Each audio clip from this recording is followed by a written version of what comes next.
Un détroit est un passage maritime qui sépare deux étendues de terre. C'est souvent un passage serré et obligatoire pour les bateaux qui désirent aller d'une mer à une autre. Les détroits sont des lieux extrêmement stratégiques, et si un détroit est bloqué, ça peut être explosif. On va regarder les plus importants d'entre eux et les aménagements qu'il y a autour. Détroit de Gibraltar. Ce détroit était pendant longtemps l'unique accès entre la mer Méditerranée et le reste des océans. Le détroit de Gibraltar répond à deux problématiques, celle de la porte d'entrée et celle de la liaison. Commençons par la notion de porte d'entrée. Vu que c'est presque l'unique passage pour aller dans la mer Méditerranée, il est important d'en contrôler le point d'entrée. 3 pays sont situés sur ce détroit. Le Maroc au sud, l'Espagne au nord, mais aussi à Ceuta, et le Royaume-Uni à Gibraltar. On trouve deux principales agglomérations, Tanger au Maroc, qui compte 1 million d'habitants, et Algeciras-Gibraltar, entre l'Espagne et le Royaume-Uni, qui forment une agglomération de presque 300 000 habitants. Tanger est historiquement une ville d'échange. En plus du Maroc, elle a été sous contrôle portugais, espagnol, anglais, français. Elle devient une zone internationale au début du XXe siècle jusqu'en 1957. Après, elle garde une zone franche au sein du Maroc. En 2004 est créé le Tanger Med, pour créer un grand port de conteneurs. La place est stratégique, de nombreux bateaux viennent déposer leurs marchandises dans la ville du détroit, qui sert de port d'entrée ou de sortie pour la Méditerranée. C'est donc une plateforme d'échange. Et Tanger est tout simplement le premier port d'Afrique en 2018. Pour information, le deuxième est situé à Port Saïd en Égypte, juste à côté du canal de Suez. De l'autre côté, Algeciras est le 7e d'Europe en 2018, mais il est plus grand que celui de Tanger. Algeciras a un port qui est immense en comparaison de la taille de la ville, c'est donc purement un port d'échange. Maintenant regardons le second point. Gibraltar est une liaison entre l'Europe et l'Afrique. C'est l'endroit où les deux continents sont le plus proches. Il y a donc un grand trafic de passagers, mais aussi toutes sortes de trafics. Par exemple, de la drogue, de la contrebande, des migrants clandestins, etc. Il y a beaucoup d'autres choses à dire sur la Méditerranée, notamment sur la façon dont sont modélisées les routes maritimes, mais dans cette vidéo, je ne vais pas aller plus loin que Gibraltar. Bosphore. Le Bosphore est un détroit très peuplé puisqu'on y trouve une grande agglomération, Istanbul.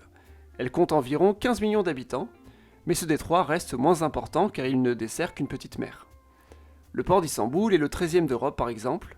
Ce détroit est important pour 2 points. Premièrement en tant que liaison, et deuxièmement en tant que passage obligé pour d'autres pays. Regardons la liaison. La ville d'Istanbul a été séparée en deux pendant des siècles. Il faut attendre 1973 pour qu'un premier pont voie le jour.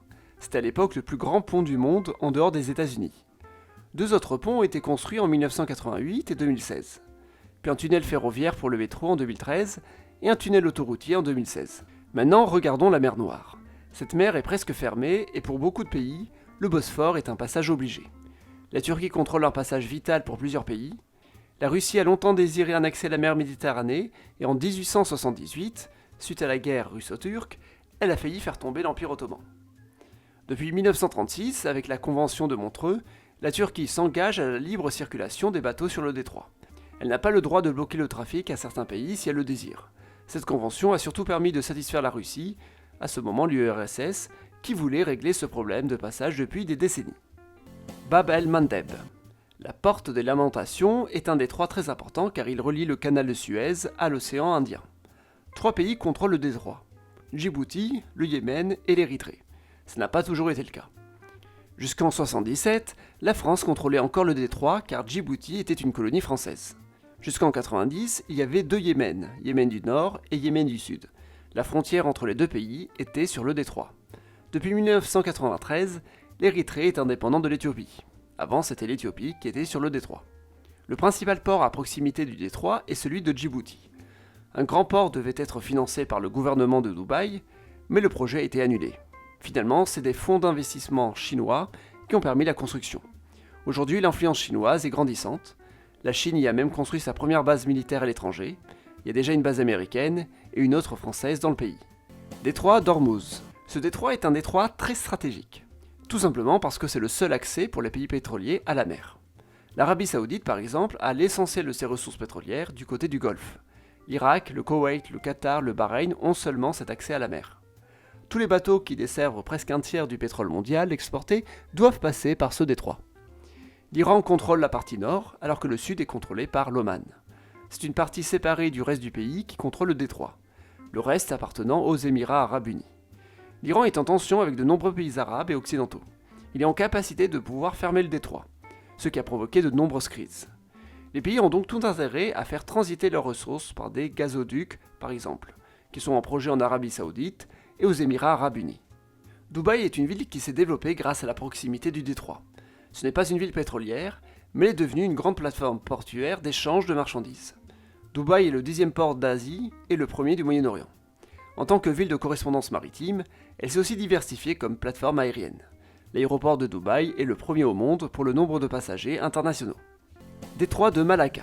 Le détroit de Malacca est la route la plus courte pour aller de l'Asie de l'Est vers le reste de l'Eurasie-Afrique. Ce détroit est devenu une base pour plusieurs grandes villes. D'abord Malacca, ville malaise, colonisée par les Portugais, puis les Hollandais, puis les Anglais. Aujourd'hui, les deux grandes villes sont Kuala Lumpur et Singapour.